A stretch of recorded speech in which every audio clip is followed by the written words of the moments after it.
Alô, olá, alô, vai tudo bem? Bem-vindos ao Café com Crime, o podcast onde você pode ser o aficionado por crimes reais que você é, sem julgamentos. Eu sou a Esté Zorubi, ou Dona Café, como preferir, e hoje vou falar de um caso que deixa qualquer um indignado. O caso de um filho que matou a mãe e está foragido até hoje. Esse é o caso Márcia Lanzani ou Bruno Eustáquio, depende se você buscar pelo nome da vítima ou do assassino. Parece um caso simples, afinal não é a primeira vez que eu falo aqui de filhos assassinando pais. Mas essa história tem por trás uma investigação familiar digna de ovação. Também tem uma frieza incomum da parte do foragido que segue alegando inocência e a tristeza de um crime ocorrido dentro de casa, onde a única testemunha foi uma cachorrinha. Esse caso foi uma sugestão da crimiseira e apoiadora do podcast, Fernanda Pérez. Muito obrigada pela indicação. Esse é um caso bem importante de trazer aqui, afinal o Bruno, o filho, o assassino, ainda está foragido. E quanto mais a gente falar do caso, mais chances dele ser encontrado e de Márcia finalmente receber a justiça que merece. E com isso, bora começar do começo?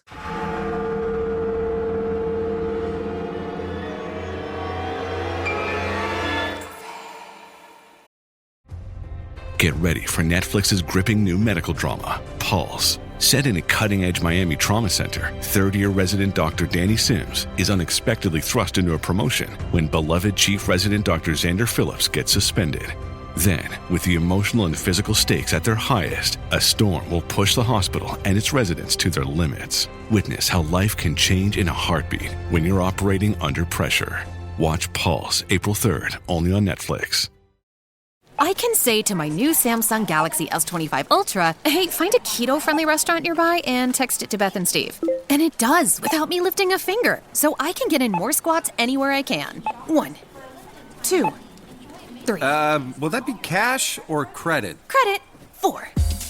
Galaxy S25 Ultra, the AI companion that does the heavy lifting so you can do you. Get yours at Samsung.com. Compatible with select apps. Requires Google Gemini account. Results may vary based on input. Check responses for accuracy.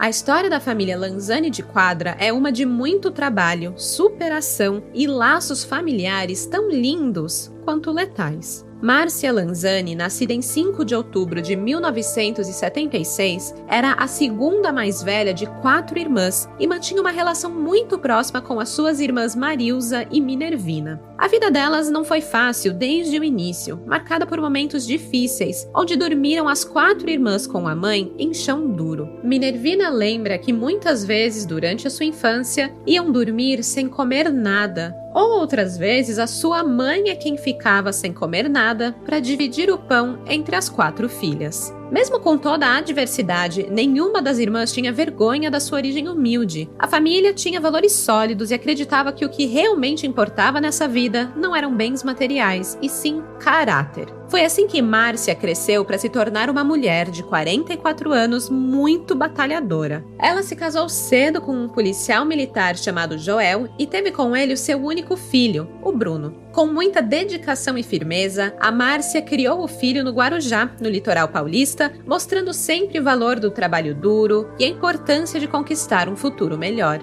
Ela deixou de fazer uma faculdade para que o seu filho pudesse estudar. Aliás, ele se tornou o primeiro neto da família a ingressar em um curso superior, um motivo de orgulho para toda a família. E isso só foi possível pelo árduo trabalho de sua mãe e de suas tias. A Minervina trabalhava como faxineira, a Marilza vendia comidas e lanches em uma barraca ou carrinho na praia, enquanto Márcia era uma dedicada auxiliar administrativa. Aliás, a Márcia estava prestes a assumir uma nova posição em seu emprego. Ela tinha sido promovida e com isso foi capaz de pagar a sua matrícula na faculdade, algo que ela estava muito ansiosa para fazer, para começar a estudar, Era finalmente a vez dela, depois de 23 anos pagando a vida e os estudos do filho. Quando Bruno ainda era pequeno, Márcia e Joel se separaram. Mas Márcia não ficou desamparada. Ela tinha ao seu lado as suas irmãs, sempre dispostas a ajudar com o que fosse necessário, inclusive a cuidar do Bruno. A Marilza conta que ela e Márcia engravidaram na mesma época, então ela até chegou a dar de mamar para o Bruno quando necessário, e Márcia fazia o mesmo para sua sobrinha, a Juliana. Então era assim, era uma apoiando a outra. A Minervina também teve um papel importante na vida de Bruno. Quando Márcia se separou de Joel e precisava trabalhar ainda mais para manter a família, era Minervina que levava o Bruno para a escola, buscava, passava a roupa dele, fazia lanche, dava comida, assim, cuidava dele por completo. Ela era uma tia muito presente na vida do sobrinho. Aliás, teve uma época que o Bruno foi morar com o pai dele, com o Joel, e a tia Nena, como a Minervina era chamada, foi junto também. Foi morar na casa do ex-cunhado para poder cuidar do sobrinho. Segundo ela, Bruno era uma criança excepcionalmente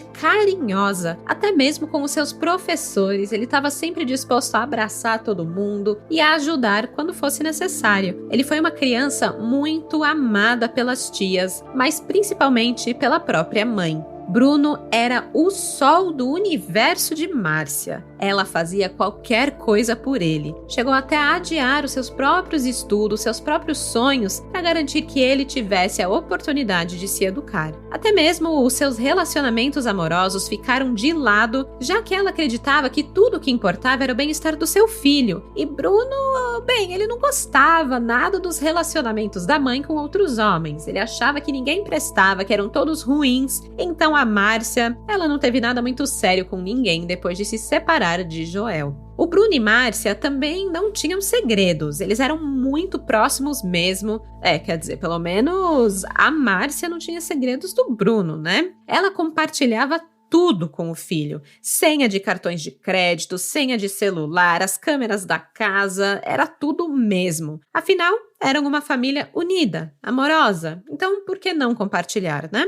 A Márcia era uma mulher muito amigável, muito amorosa, mas ela também era uma leoa. Quando ela não concordava com alguma coisa que outra pessoa dizia, geralmente ela ria e só dizia, deixa de loucura. Mas quando era algo que envolvia o seu filho, aí ela botava suas garras para fora e o defendia com unhas e dentes, mesmo de suas próprias irmãs. Apesar das irmãs Lanzani de Quadra serem muito unidas, um evento que ocorreu quando Bruno tinha uns 6 aninhos separou Márcia de Marilza. Tudo começou com uma discussão carregada de tensão, um daqueles momentos que deixam cicatrizes profundas no coração dos envolvidos. O centro desse conflito era Bruno, uma criança pequena que já demonstrava comportamentos problemáticos. Era uma época em que Bruno passava a maior parte do tempo com a avó, a mãe de Márcia, uma casa que a avó dividia com a tia Marilza. Então, estava sempre ali a avó, a tia Marilza, o Bruno, e acabavam convivendo muito juntos. O Bruno começou a apresentar umas reações um pouco explosivas, um temperamento meio agressivo para sua idade, e isso assustava ali a avó e a tia. Quando algo não saía do jeito que ele queria, ele reagia de maneira violenta, chegando a bater a cabeça contra a parede. Mas o ponto de ruptura ocorreu quando Bruno, impulsionado ali por seu comportamento agitado, ele pegou o dinheiro da avó sem avisar.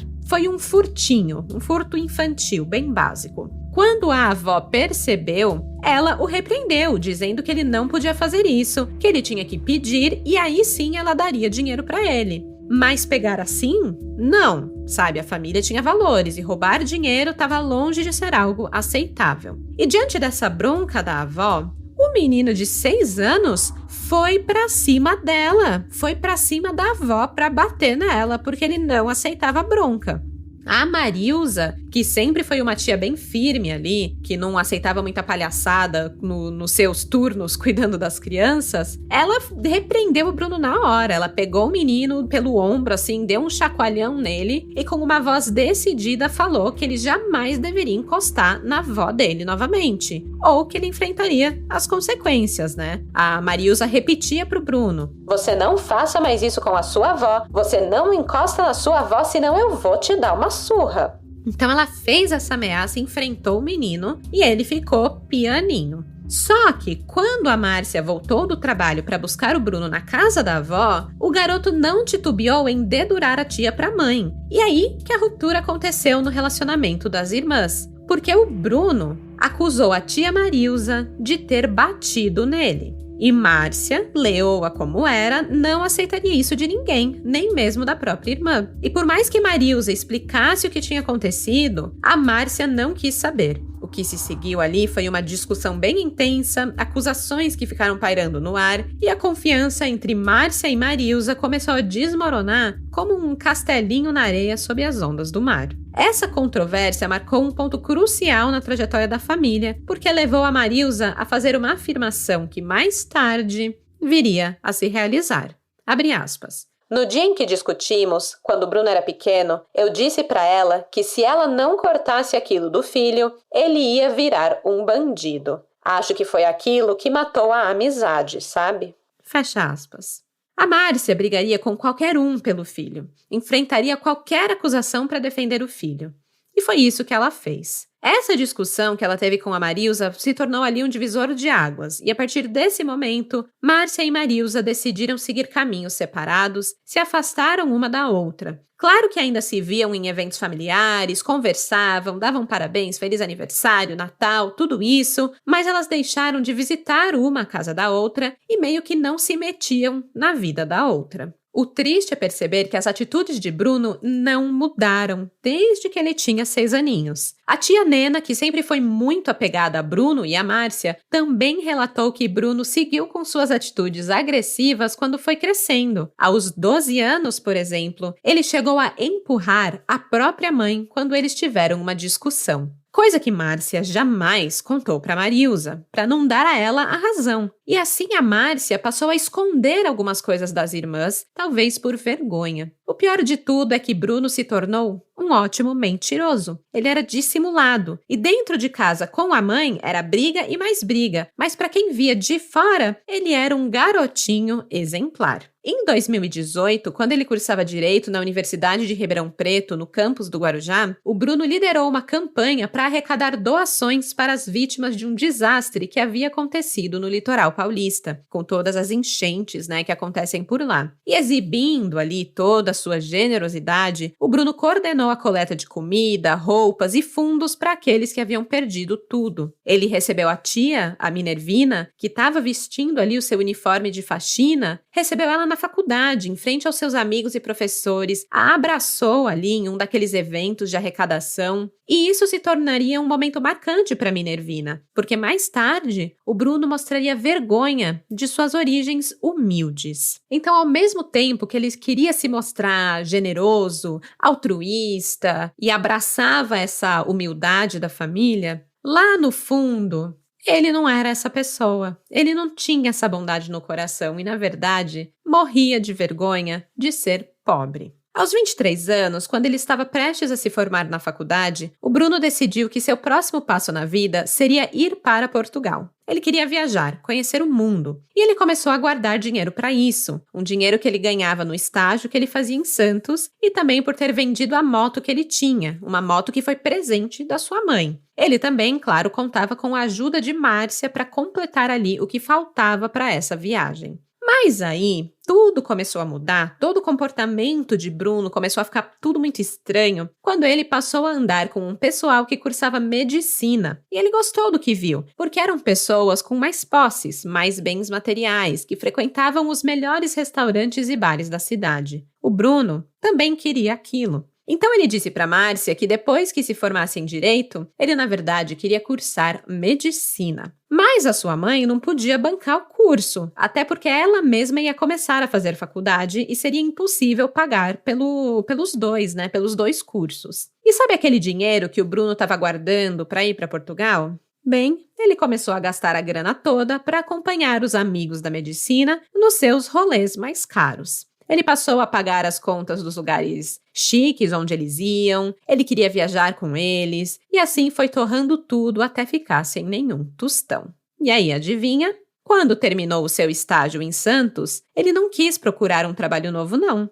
Ele simplesmente não trabalhava e esperava que a sua mãe bancasse ele. não só que bancasse seus rolês e viagens, mas ainda queria que Márcia alugasse um apartamento num lugar mais nobre da cidade, pois ele queria receber os seus amigos em casa, mas onde eles moravam, no bairro Sítio Cachoeirinha, ele tinha vergonha. O Bruno queria que Márcia alugasse a casa deles ali e, com o dinheiro do aluguel, alugassem um lugar melhor.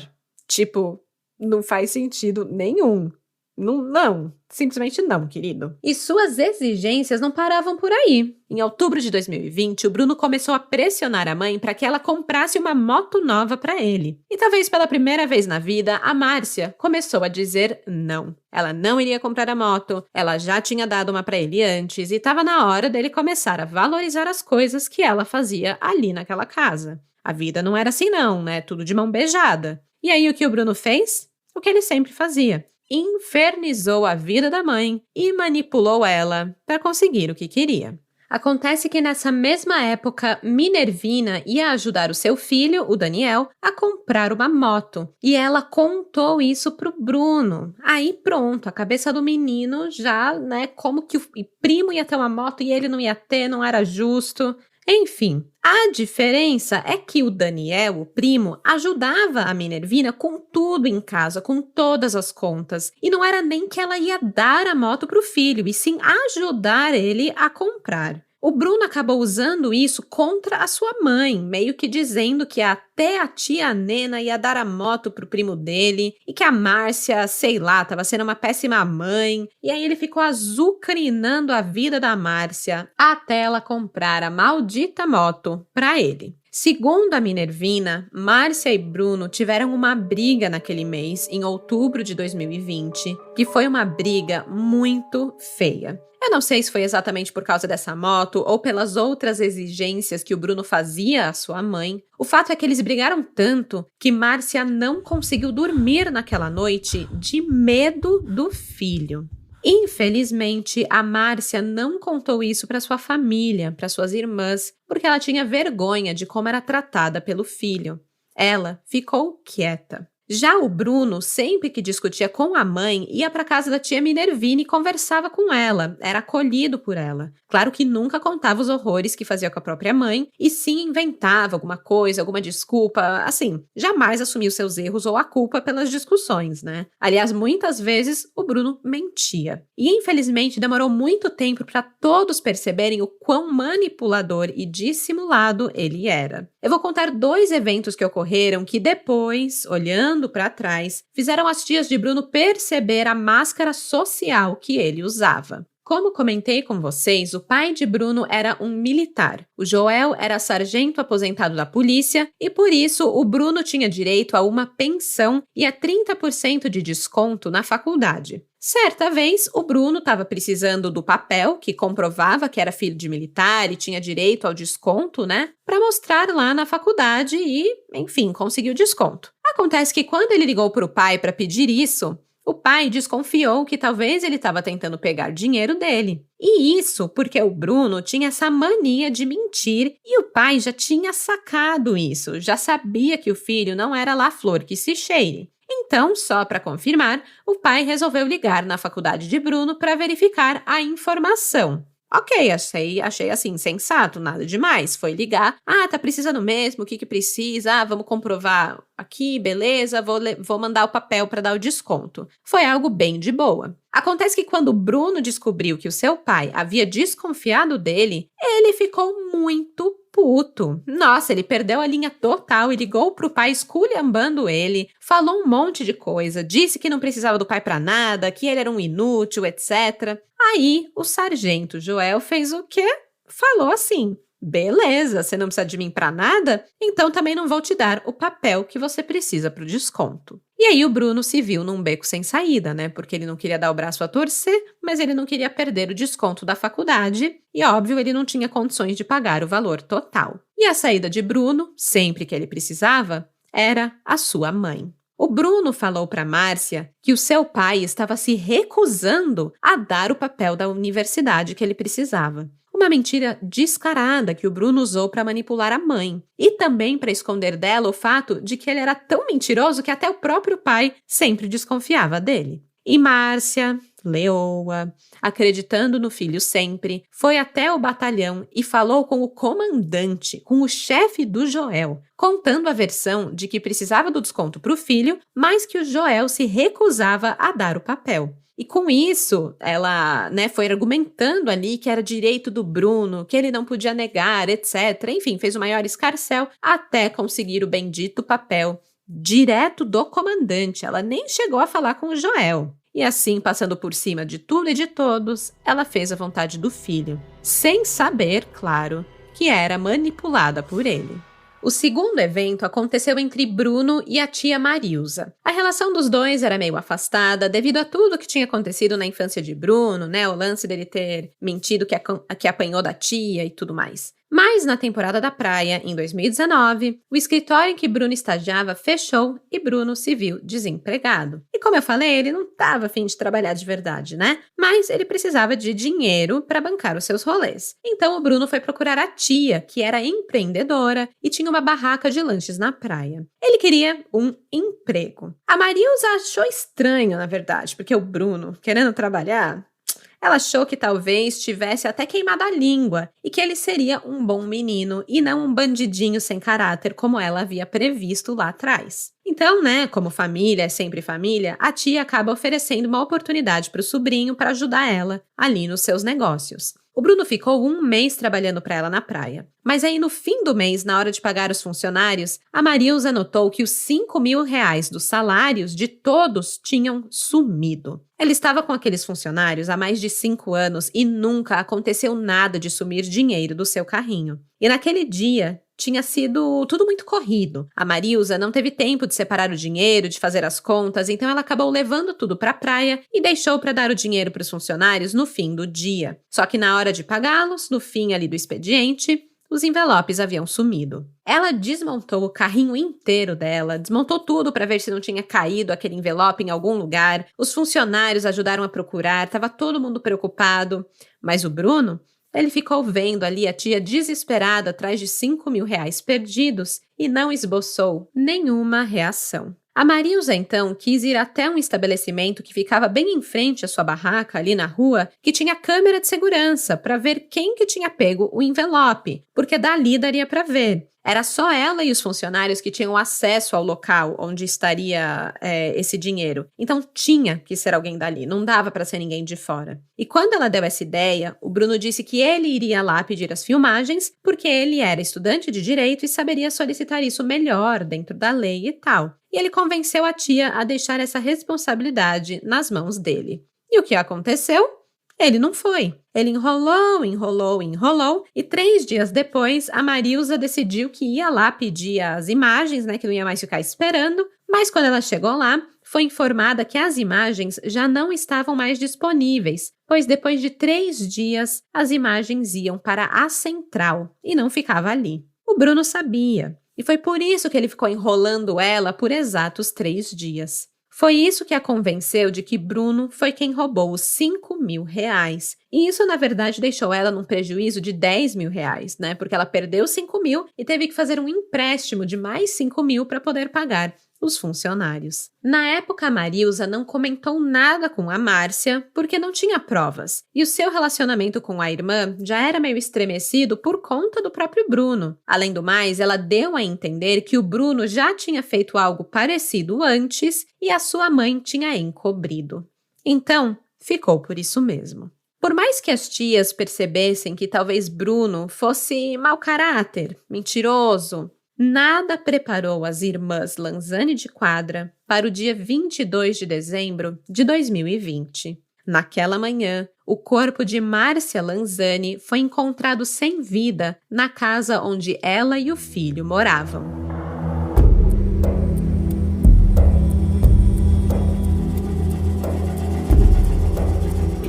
Dia 22 de dezembro era o aniversário de Marilza de Quadra. Quando seu telefone tocou às 8 da manhã, ela pensou que receberia um parabéns, um feliz aniversário e uma mensagem de carinho de sua irmã, da Márcia. Mas ao atender, a voz do outro lado da linha era de Bruno, e ele estava desesperado. O Bruno chorava e falava quase sem ar. Tia, minha mãe tá toda roxa. Tia, a minha mãe tá morta.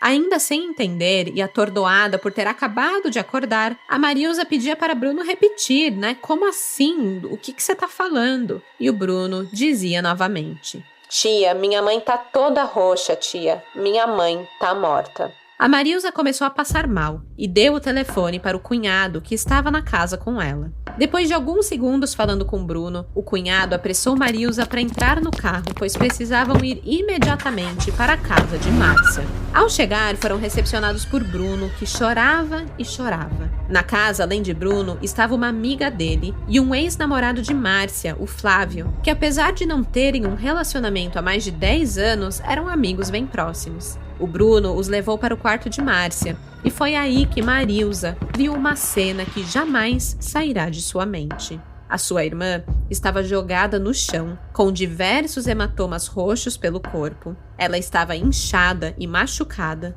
nua, da cintura para baixo, completamente imóvel e sem vida. Marilza pediu para Bruno chamar o socorro e ele afirmou que já tinha chamado. A Marilza ficou sentada ali no chão, ao lado do corpo sem vida de Márcia, sem acreditar que aquilo estava acontecendo. Enquanto ela completava mais um ano de vida, Márcia encerrava a sua.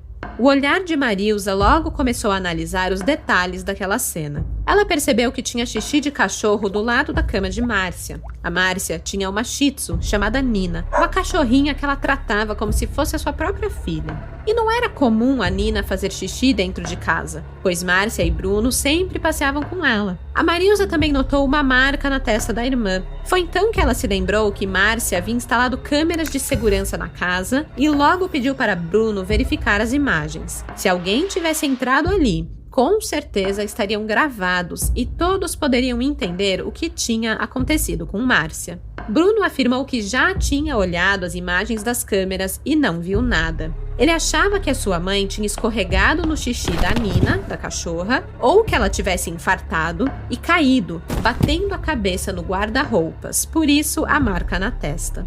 Nisso, o cunhado de Marilza já tinha ligado para outros familiares, incluindo Minervina, e foi chegando aí um monte de gente na casa. Entre choros e gritos e policiais fazendo perguntas, a Marilza foi ficando com a cabeça cada vez mais pesada. Aquilo ali era um pesadelo. Ela precisava acordar. Aquilo não estava acontecendo. Ela precisava acordar. Mas quanto mais a Marilza tentava acordar, mais ela se tocava que tudo aquilo era real e que ela precisava agir logo. A Marilza notou que Bruno levou um policial para o quarto, que ficou ali pegando documentos e anotando a história que o Bruno contava. Segundo ele, Bruno ficou a noite todinha conversando com a mãe e ajudando ela a fazer planilhas do serviço enquanto ela passava seu uniforme do trabalho. Bruno mostrou a mensagem que teria escrito para a mãe sobre as planilhas. Depois ele teria ficado vendo um pouco de televisão e depois descido para estudar para a faculdade. Agora, vamos lá, né? Quem que estuda para a faculdade no dia 21 de dezembro? A essa altura já passaram todas as provas finais, é o recesso de Natal, é assim, pelo menos na minha época era assim. Mas enfim, aí na manhã do dia 22, o Bruno teria acordado para ir para a academia bem cedo. Ele saiu de casa umas 6 da manhã sem falar com a mãe. Quando ele chegou de volta em casa com a sua moto, ele estranhou o fato do carro de Márcia ainda estar na garagem. Àquela hora, ela já deveria ter saído para ir ao trabalho. Foi então que ele foi ao quarto da mãe verificar se estava tudo bem e aí a encontrou morta. Escutando isso, a Marilza logo percebeu que a história não batia. Vendo o corpo de sua irmã, era muito óbvio que ela estava toda roxa. Não era compatível com uma queda e batida da cabeça no guarda-roupas. Ela também achou que o corpo da irmã estava muito rígido para ter morrido naquela manhã. Parecia que já estava ali há mais tempo.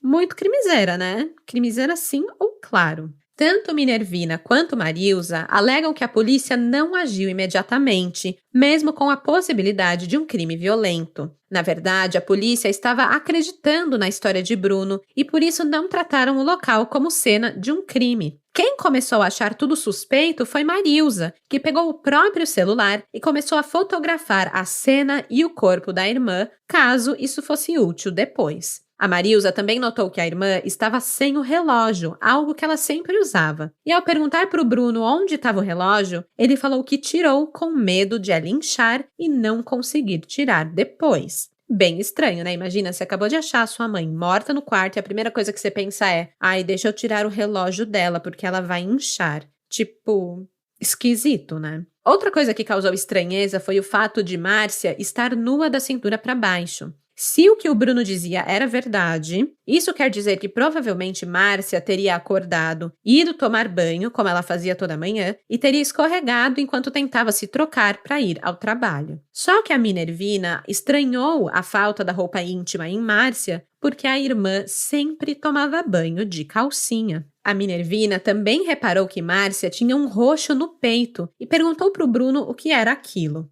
Ele disse que tentou fazer massagem cardíaca para reviver a mãe e que para isso apoiou o joelho no seu peito. Só que assim, né, gente? Pelo amor de Deus, quem que usa o joelho para fazer massagem cardíaca? Até uma pessoa leiga sabe que não é assim. Tipo, você tem que ser muito burro para falar um negócio desses, né? Ou muito burro ou muito cara de pau, é um ou outro. As suspeitas sobre uma possível violência contra Márcia só iam crescendo quanto mais as irmãs observavam aquela cena do crime, que para angústia delas não era tratada como cena de crime. A Marilza também notou que Márcia estava de anel e com um brinco enrolado no cabelo e o outro solto na orelha. Para ela, isso era um sinal de briga, e não que Márcia teria sofrido um acidente, escorregado sem querer. Sério, gente, essa tia é muito crimiseira, muito observadora. Ela deveria ganhar um distintivo de detetive só pelo trabalho que ela fez ali naquela cena, nessas primeiras impressões que ela teve. Porque foi um trabalho que, diga-se de passagem, nem a polícia fez tão bem. Mas também, não dá pra culpar muito a polícia, já que quando o corpo de Márcia foi encaminhado pro posto, a médica falou que acreditava que a morte havia ocorrido fazia umas 5 horas, o que fazia sentido com a história que o Bruno contou. A Márcia, ela acordava umas 4 horas da manhã para se arrumar para o trabalho e fazia sentido com o horário que o Bruno teria a encontrado. A questão é que essa médica do posto, ela disse isso sem ter analisado o corpo, mas por ter acreditado na linha do tempo que o Bruno contou. E assim, de início, ficou realmente parecendo que Bruno não tinha envolvimento nenhum com o crime. Tanto que ele foi liberado rapidamente da delegacia e, no mesmo dia, fez um post no Facebook expressando o seu luto pela morte da mãe. Ele postou 2 fotos ao lado de Márcia com a seguinte legenda: "Te amarei para sempre. Obrigado por tudo, meu amor. Luto eterno, rainha." Enquanto isso, Marilza e Minervina continuavam firmes na sua suspeita de que alguém teria entrado na casa e assassinado sua irmã. Elas pediam constantemente para verem as imagens das câmeras, mas ninguém dava ouvidos. A Marilza também sabia que a única forma de comprovar a sua suspeita seria no Instituto Médico Legal, no IML. Ela queria saber exatamente qual teria sido a causa da morte de sua irmã. Quando chegou a hora de alguém ir no posto liberar o corpo de Márcia, o Bruno insistia que ele deveria ir, ou alguma das amigas dele que estavam ali na casa o consolando. Mas depois de muita insistência, as tias convenceram ele de deixar um primo ir no posto. As médicas do posto, que não tinham feito muitos exames, né? Como eu falei, elas só meio que reafirmaram a história de Bruno, acabaram liberando o corpo para o IML, e foi lá que Marilza, sorrateira e escondida de Bruno, questionou o médico sobre quanto tempo demoraria para um corpo atingir a rigidez que o corpo de Márcia apresentava.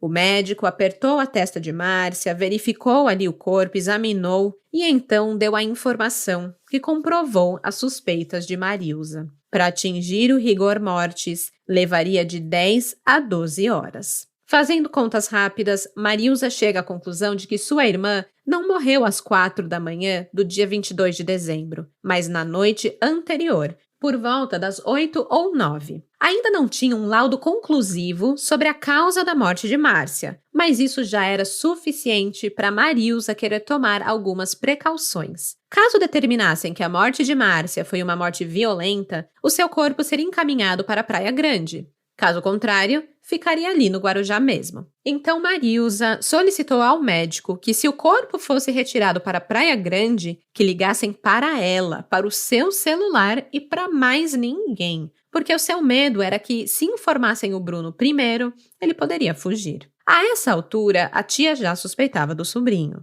A Marilza compartilhou a sua suspeita com o ex-cunhado, com o Joel, o pai do Bruno, e o Joel ainda tentou encontrar outras explicações para a morte, como talvez Márcia estivesse tomando remédios que poderiam deixá-la tonta e por isso ela caiu e morreu. Mas quanto mais observava os detalhes, mais Joel chegava à mesma conclusão que Marilza. Existia sim a possibilidade de seu filho ter assassinado a sua ex-esposa. O Joel concordou em manter essa suspeita em sigilo, algo entre apenas ele e Marilza, e assim ambos aguardavam a ligação do IML. Enquanto isso, retornaram para a casa de Márcia. Em certo momento, o Bruno saiu para comprar ração para Nina com as amigas dele e ficaram apenas Joel, Minervina, Marilza e Stephanie na casa. Stephanie era uma amiga íntima de Márcia e da família. Foi nessa hora que decidiram olhar as câmeras de segurança, por eles mesmos, sem o Bruno. A Stephanie ligou para o técnico que instalou as câmeras para que eles conseguissem ver o conteúdo gravado por elas. Eles queriam ver se na saída do Bruno, naquela manhã para a academia, alguém tinha entrado na casa e feito aquilo com Márcia. Bem, pelo menos era o que Minervina e Stephanie queriam ver. Já a Marilza e o Joel sabiam que talvez o conteúdo poderia ser bem diferente. Enquanto tentavam encontrar a data e o horário certo nas imagens, o Bruno chegou em casa e viu que elas estavam vendo as câmeras. Ele disse que poderia ajudar e começou a pular as imagens, dizendo que estava procurando a certa. Enquanto isso, ele começou a conversar, a puxar assunto, fazer perguntas, e nisso todos começaram a conversar entre si, sem nem perceber. E quando todos estavam distraídos demais, o Bruno desligou as câmeras e ficou por isso mesmo. Em menos de 15 minutos, o celular de Marilza toca com a notícia. O corpo de Márcia estava a caminho de Praia Grande. Com isso, um familiar precisava ir lá liberar. Ao desligar o celular, ela mente para Bruno, dizendo que o corpo de Márcia ficaria no Guarujá, ou seja, tinha realmente sido uma morte acidental. Por mais que Bruno sempre insistia em estar 100% envolvido com os trâmites da morte da mãe, e ele era quem queria liberar o corpo, Marilza e Joel convenciam ele do contrário, que ele precisava ficar em casa, com os amigos, ter consolo para o seu luto. E assim, Marilza foi à Praia Grande finalmente descobrir o que havia acontecido com a sua irmã.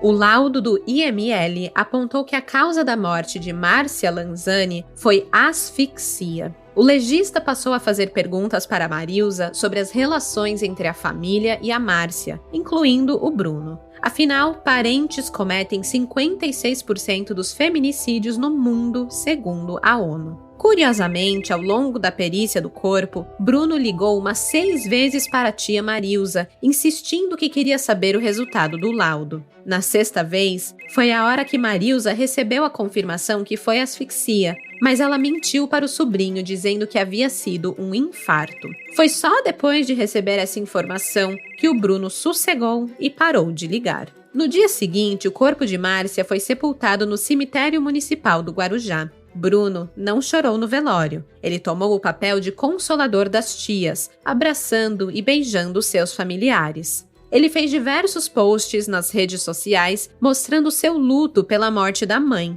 Ali, frente ao caixão, disse à mãe, em tom de pesar, que infelizmente ela não estaria na sua formatura, quando ele se formaria em Direito. Ele agradeceu a ela por essa oportunidade e a beijou. Enquanto isso rolava, Marilza e Joel observavam Bruno. A tia dizia que se realmente ele tivesse asfixiado a sua própria mãe, teriam marcas nele, marcas de luta, porque a Márcia não iria embora sem lutar. Porém, o Bruno estava usando uma blusa de mangas compridas. Detalhe, ele estava de mangas compridas em dezembro no Guarujá. Cara, quem em sã consciência usa manga longa no verão na praia? É bizarro, né? A Marilza continuou observando, esperando um deslize em algum momento. E veio. O deslize veio, minha gente. O Bruno arregaçou a manga em um momento de calor, óbvio, e Marilza viu marcas de unha em seu braço. Porém, o Bruno logo notou e abaixou as mangas novamente. Apesar de Bruno ter enterrado a mãe como se ele fosse uma grande vítima, assim que ele saiu do cemitério, ele enfiou as amiguinhas no carro de Márcia e foi almoçar e dar rolê com elas. Aliás, Márcia tinha um mega ciúmes de seu carro. Ela não deixava o filho dirigir assim com os amigos para cima e para baixo. Mas agora que ela estava morta, Bruno poderia fazer o que quisesse. Ao sair com os amigos, ele afirmou que a única família dele era a mãe, então não ficaria com a família e sim com os amigos nesse momento de luto. E, gente, depois de tudo que as tias fizeram por esse garoto na infância, principalmente a Minervina, né?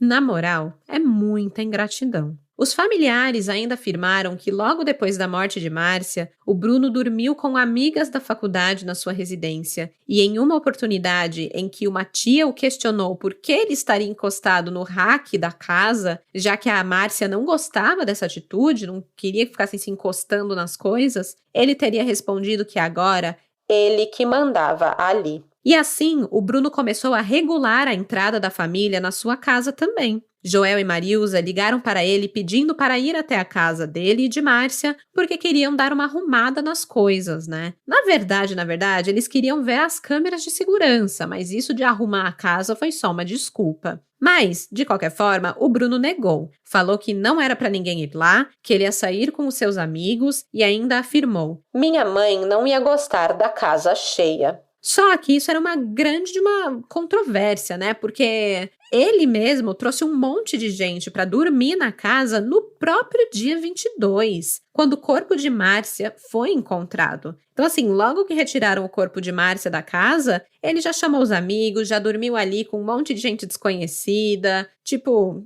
foi uma completa falta de respeito já. Se levar em consideração que a Márcia não ia querer a casa cheia, né? Depois que o Bruno negou acesso à casa, a Marilza cansou, entendeu? Ela falou, não dá mais, eu preciso acessar essas imagens, eu preciso descobrir o que realmente aconteceu. Então, ela foi para a delegacia. A Marilza compartilhou com o delegado, o Dr. Marco Antônio, né, que era o delegado do caso, compartilhou com ele as fotos que ela tirou do corpo da irmã, enquanto ela ainda estava no quarto, e mostrou ali, né, contou para ele as suas suspeitas, e juntando isso com o laudo de asfixia, ficou realmente constatado um assassinato. Finalmente, o delegado mandou um carro com 4 investigadores para ir atrás de Bruno. Mas a Marilza pediu para conversar com ele antes. Então foi Marilza e Joel na frente se encontrar com Bruno na casa, mas logo atrás já estavam os investigadores para entrar logo depois que ela contasse para o sobrinho que a mãe havia sido assassinada. O medo de Marilza era o Bruno descobrir que ela mentiu para ele depois e ficar com raiva, né? Querer descontar, fazer alguma coisa. Então era melhor abrir o jogo com os investigadores do lado, né, antes dele descobrir pela boca de terceiros. O Joel e a Marilza sentaram com o Bruno na casa e contam ali para ele que, na verdade, a causa da morte da sua mãe não foi um infarto, mas sim asfixia. O Bruno deu um pulo da cadeira, ficou chocado, ficou muito assustado com essa alegação.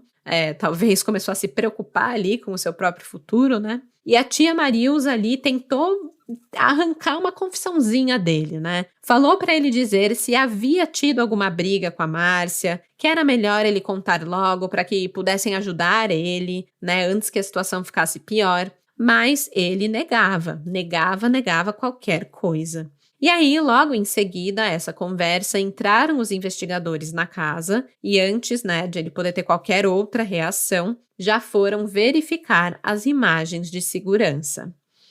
E adivinha só?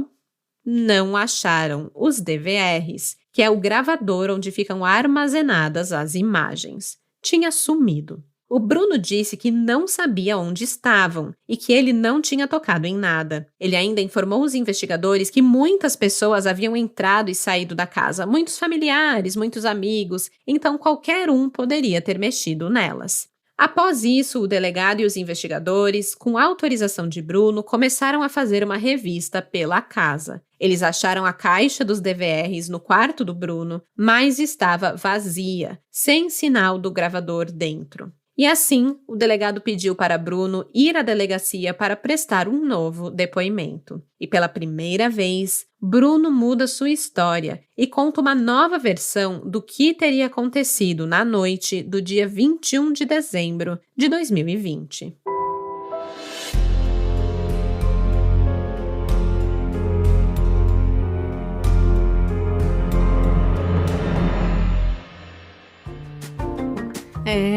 É tenso.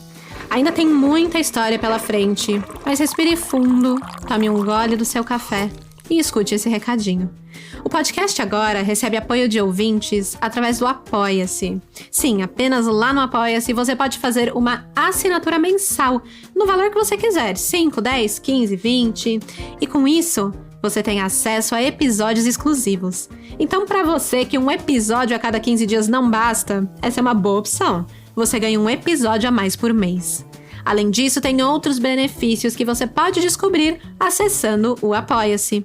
O site é o seguinte, apoia.se/Café com Crime.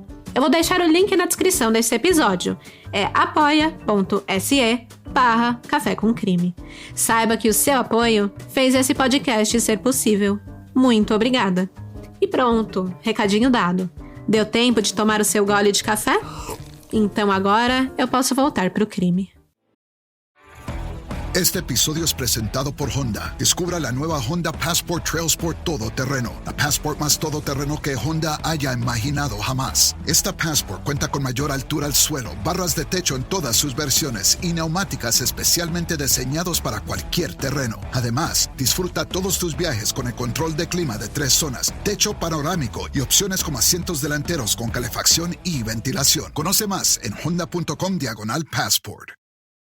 The #1 selling product of its kind with over 20 years of research and innovation. Botox Cosmetic, onabotulinum toxin A, is a prescription medicine used to temporarily make moderate to severe frown lines, crow's feet, and forehead lines look better in adults. Effects of Botox Cosmetic may spread hours to weeks after injection, causing serious symptoms. Alert your doctor right away as difficulty swallowing, speaking, breathing, eye problems, or muscle weakness may be a sign of a life-threatening condition. Patients with these conditions before injection are at highest risk. Don't receive Botox Cosmetic if you have a skin infection. Side effects may include allergic reactions, injection site pain, headache, eyebrow and eyelid drooping, and eyelid swelling. Allergic reactions can include rash, welts, asthma symptoms, and dizziness. Tell your doctor about medical history, muscle or nerve conditions including ALS or Lou Gehrig's disease, myasthenia gravis, or Lambert-Eaton syndrome and medications, including botulinum toxins, as these may increase the risk of serious side effects. For full safety information, visit BotoxCosmetic.com or call 877-351-0300. See for yourself at BotoxCosmetic.com.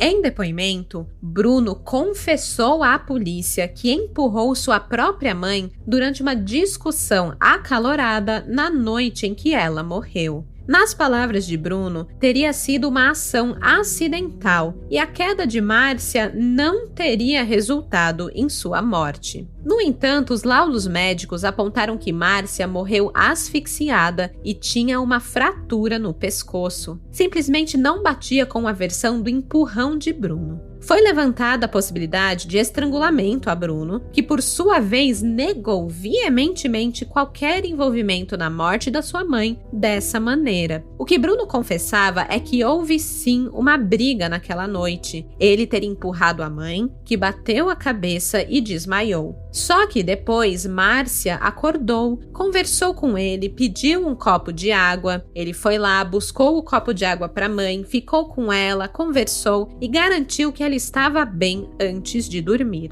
Foi entre choros e soluços que Bruno também confessou onde estavam as gravações da câmera de segurança de sua casa, dentro do forno. Sim, ele escondeu o gravador dentro do forno. Ele não botou fogo, ele não quebrou, ele não jogou fora, não jogou no fundo do mar. Não, ele deixou provas cruciais que poderiam ou o incriminar ou o absolver dentro do forno de sua casa. Ele contou que ele não quis revelar essas informações antes porque ele tinha medo de verem a briga nas imagens, verem o empurrão que ele deu na mãe e concluírem que ele a assassinou. E por isso ele escondeu. Mas agora ele contava para que pudessem ver a verdade. No entanto, o mistério só se aprofundou, já que as imagens só foram recuperadas 5 a 6 meses após o assassinato de Márcia. Sem provas de seu real envolvimento com a morte da mãe, Bruno Eustáquio foi liberado. Um inquérito policial foi instaurado e as investigações prosseguiram pela delegacia sede de Guarujá, onde o caso foi registrado como morte suspeita. O posicionamento oficial da defesa de Bruno, representado pelo advogado Celso Carlos Perezin Júnior, foi o seguinte, abre aspas,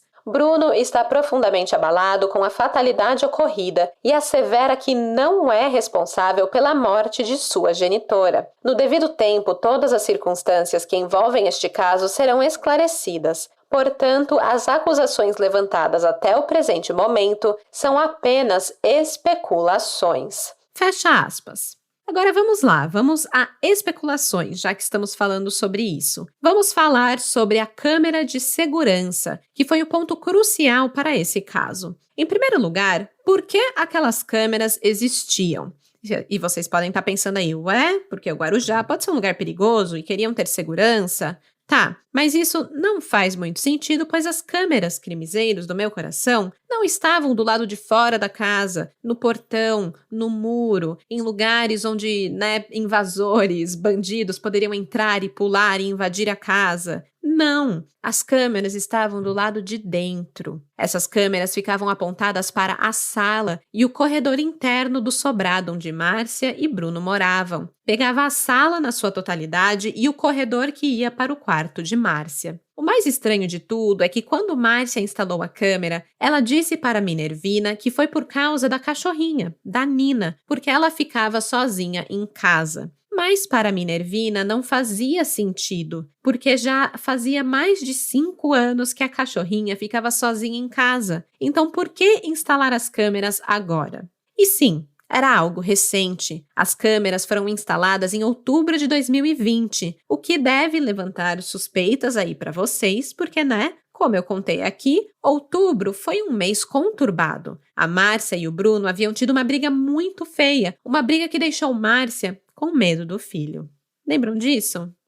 Pois é, foi nessa época. Pois bem, para as tias de Bruno, Márcia instalou as câmeras ali com a desculpa de que foi para a cachorra, mas na verdade tinha sido para ela mesma, para a sua própria segurança, pois ela já vinha se sentindo ameaçada dentro da própria casa. E talvez não contava nada para as irmãs, de novo, por vergonha. Não queria mostrar o que o filho fazia com ela, o tratamento que ela recebia, mas queria assegurar que se algo acontecesse, teriam as câmeras. E, infelizmente, quando as imagens foram finalmente recuperadas em maio de 2021, revelaram que Márcia tinha razões para temer. As imagens mostram que Márcia Lanzani foi morta pelo próprio filho dentro da casa onde moravam. Ele se enganou sobre a posição das câmeras, pois achou que não pegaria suas ações daquela noite. Talvez achou que as imagens só cobrissem a área da sala, mas também pegavam o corredor e a porta do quarto da mãe, que foi onde toda a ação aconteceu. As câmeras registraram que às 9h17 da noite, Márcia e Bruno estavam debatendo sobre algo no corredor, já na porta do quarto de Márcia. Infelizmente, a câmera não pegava dentro do quarto, sendo só possível ver as canelas para baixo. Mesmo assim, dá para ver que os dois entraram em uma luta corporal. A Márcia é empurrada, os seus pés dão passos forçados para trás. O Bruno dá passos em sua direção de uma forma agressiva. E segundos depois, os dois caem no chão e Bruno fica em cima da sua mãe. Ele prende ela pelo pescoço e logo em seguida começa a dar socos nela. A única testemunha do crime foi Nina, a cachorrinha, que a todo tempo fica ao lado de Márcia enquanto ela estava no chão sendo agredida pelo filho. Nina, ao que me parece um certo desespero canino, fica olhando e dando passinhos de um lado para o outro, vendo a sua dona, a sua mãe postiça, sendo assassinada sem poder fazer nada. Era uma cachorra muito pequenininha. Depois de dar socos na mãe, no chão do quarto, o Bruno fecha a porta e nada mais é visto por cerca de 1 hora. A porta só é reaberta às 10h38 da noite, hora atribuída ao fim das agressões pela investigação, com Márcia caída ao fundo. Como se nada tivesse acontecido, o Bruno sai do quarto, passando por cima do corpo da mãe, que ficou perto ali da porta, e segue para a sala, onde ele assiste televisão por cerca de 5 minutos. Absolutamente sem empatia alguma por sua mãe, largada no chão. Parece que enquanto ele está ali, parado, no sofá vendo TV, ele dá uma olhadinha para a câmera de segurança. E aí ele começa a pensar nos álibis que ele vai usar para o crime. Tanto que depois de 5 minutos, ele levanta do sofá e pega um copo de água que então ele leva para o quarto, supostamente para Márcia. Seria o tal copo de água que ele teria levado, que Márcia teria pedido para ele depois de ter acordado do seu desmaio. O Bruno ainda pega a Nina no colo e sai com ela para passear, para fingir que Márcia tinha pedido para ele passear com a cachorra. Aliás, segundo a Minervina e a Marilza, depois desse dia, sempre que Bruno chegava perto de Nina, ela se tremia toda de medo. E não tem nenhuma comprovação para isso que eu vou falar, mas nada me tira da cabeça que aquele xixi de cachorro ao lado da cama de Márcia foi a Nina se mijando de medo ao testemunhar a violência brutal de Bruno contra sua mãe naquela noite. Na manhã seguinte, as câmeras mostram Bruno saindo de casa de moto bem cedinho, umas 6 da manhã, um horário que, por sinal, ele nunca saía para ir para academia. Afinal, ele não trabalhava, não tinha compromissos, ele podia ir na academia a hora que quisesse, então ele não acordava cedo para ir malhar. Mas nesse dia, ele foi. Depois, as câmeras mostram ele voltando entre 7 e 8 da manhã, e é aí que ele vai para o quarto da mãe. As câmeras mostram ele vindo ali do corredor do quarto da mãe, com as mãos na cabeça, demonstrando choque, algo bem teatral. E então ele pega o telefone e liga para o socorro e para sua família, dizendo ter encontrado a mãe morta. Apesar de já terem as suas suspeitas sobre Bruno, Marilza conta que foi um choque saber que ele realmente havia matado a mãe. Abre aspas. Depois que a gente viu as imagens e que vimos a forma fria como ele tratou a mãe dele, desabou o nosso mundo. Não é esse menino que a gente viu crescer. Não é esse menino que a gente tinha como sobrinho. Ele se mostrou totalmente outra pessoa e muito frio. Fecha aspas. Com as imagens, o inquérito policial com o indiciamento foi concluído em 31 de maio de 2021 e encaminhado à Justiça. A prisão temporária de Bruno foi determinada pouco depois. Porém, a essa altura do campeonato, Bruno Eustáquio já estava foragido.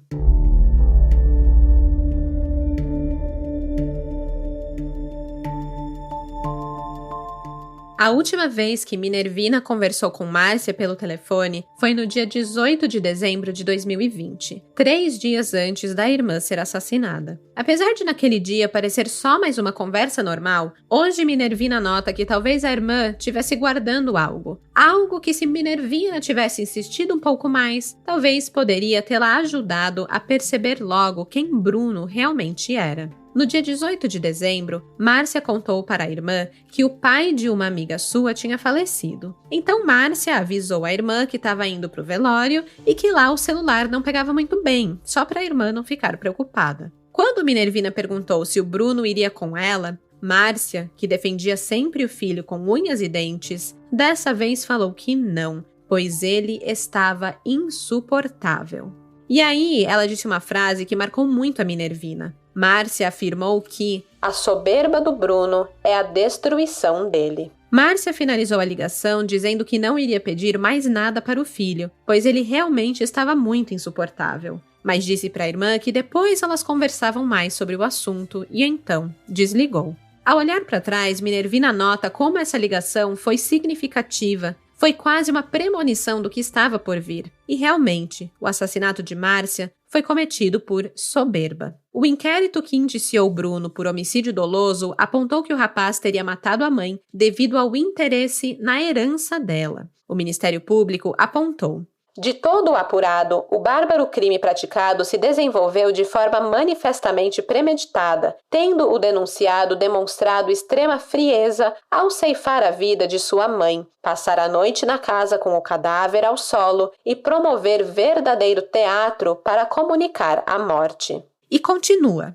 Insatisfeito em não ver seus anseios materiais atendidos, o denunciado decidiu matar a vítima com o objetivo de ter para si todo o patrimônio da genitora em herança, além da obtenção de valores de eventuais seguros. Diferente da mãe e das tias, Bruno não era batalhador. Ele não tinha a intenção de trabalhar e ainda exigia da mãe bens materiais e dinheiro para gastar com lazer, com os seus rolês nos bares e restaurantes, com os seus amigos da medicina. Ele ainda queria mudar de casa, pois tinha vergonha da casa da mãe, situada ali numa zona de baixa renda da cidade. Ele queria que a mãe alugasse um apartamento nas Astúrias para não se sentir humilhado ao receber os amigos em casa. Eram exigências absurdas. E foi isso que levou mãe e filho a discutirem muito nos meses anteriores ao crime, já que Márcia não tinha condições de arcar com o estilo de vida que Bruno queria ter. O mais absurdo de tudo é que Bruno matou a mãe para ficar com a herança, mas a Márcia não era rica. Ela tinha poucas posses,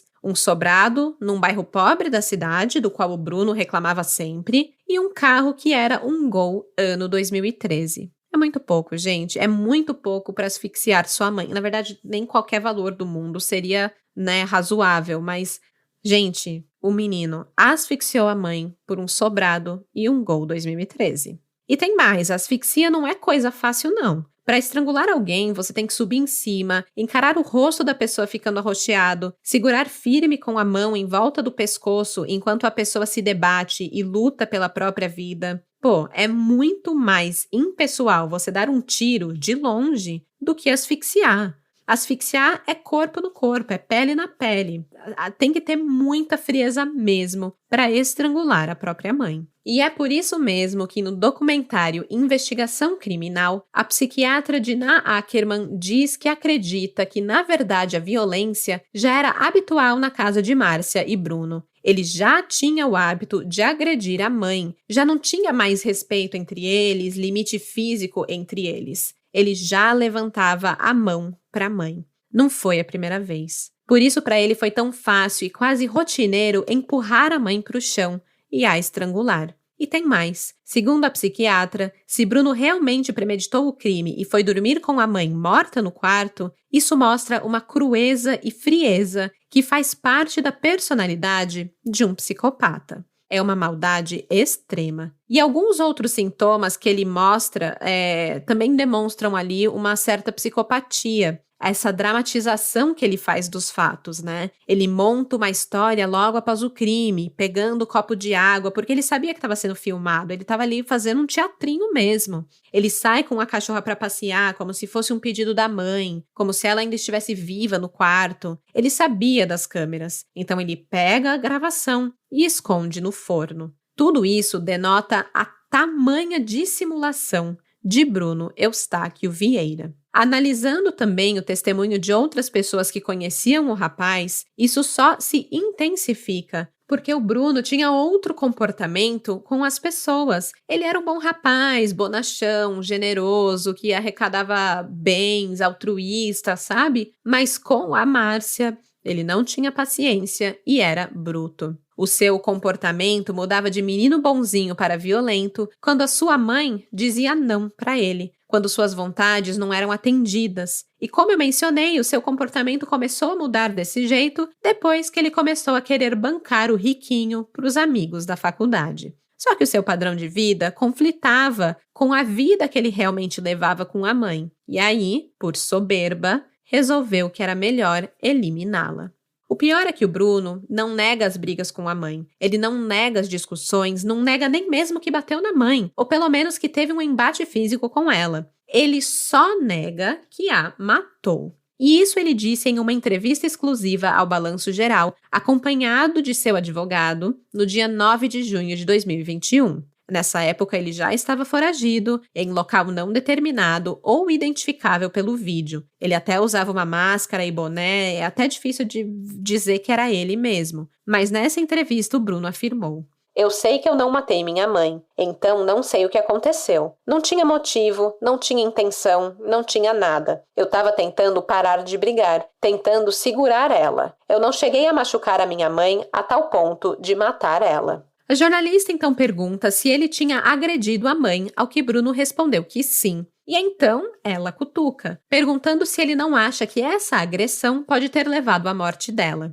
Bruno responde: "Não sei te dizer. Eu tenho certeza que eu não matei ela, porque ela estava viva. Não sei se foi por conta do nervoso ou o que foi, eu não consigo explicar isso. Eu não agredi a ponto dela morrer."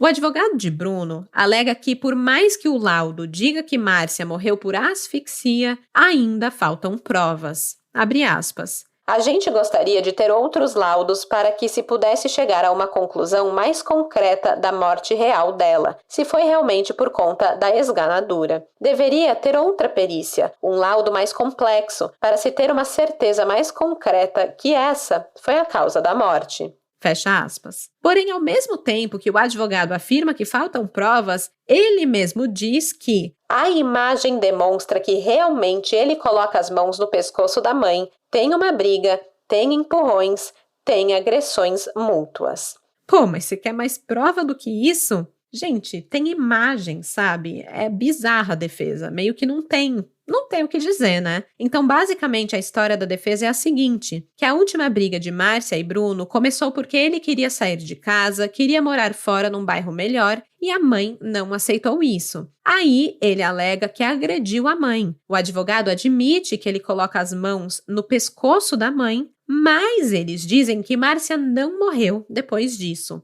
Ela só morreu no dia seguinte, apenas por um mal súbito. Uma grande coincidência, não é mesmo? A história não cola, né, gente? Até porque pelas imagens dá pra ver que o corpo de Márcia é mexido. Uma hora ela tá numa posição e na hora, ali quando a porta do quarto abre e fecha, a gente vê em outra posição. Então fica muito claro que o Bruno sabia que a mãe estava morta e mexeu o corpo. Não tem isso de, eu empurrei ela, mas ela ficou bem e depois morreu de mal súbito. Não, ele passa pela mãe, mexe no corpo dela, enfim. As imagens dizem tudo. A prisão de Bruno foi decretada no fim de maio de 2021. Porém, Bruno nunca foi encontrado para essa prisão ser cumprida. O último paradeiro conhecido dele foi em Curitiba, pois a família dele originalmente é do Paraná. Entretanto, nenhum familiar auxiliou na fuga do rapaz. Em 15 de agosto desse ano, de 2023, foi decidido pela primeira vara criminal que Bruno Eustáquio Vieira seria submetido a julgamento pelo Tribunal do Júri, sendo decidido que ele, como réu, não poderia aguardar o julgamento em liberdade. Trata-se de crime extremamente grave e o réu não demonstra que pretende cooperar para a aplicação da lei penal. Logo, fica mantida a decisão que decretou a prisão preventiva do acusado. Bruno está foragido até hoje.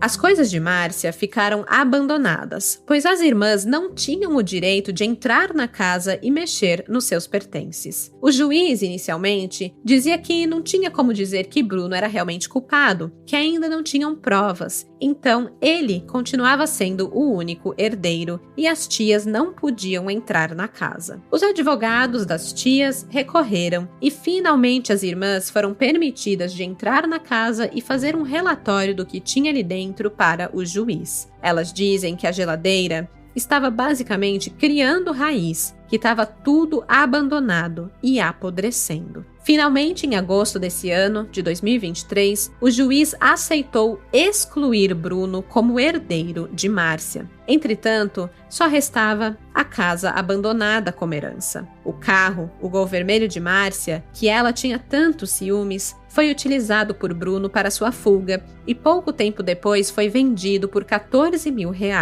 Dinheiro que Bruno embolsou ilegalmente após a morte de sua mãe. A Marilza nunca mais conseguiu comemorar o aniversário. A data agora é lembrada pela morte de Márcia. é um dia de luto. A cachorrinha Nina, que viu tudo, ficou completamente abalada também. Gente, o que eu não daria para que essa cachorra pudesse falar? Sério. Ela é realmente a única que poderia falar o que aconteceu, qual foi a discussão. Ai, cachorros deviam falar. Sério. É melhor que muita gente. Sério, é muito de partir o coração ver o cachorrinho vendo tudo nas filmagens.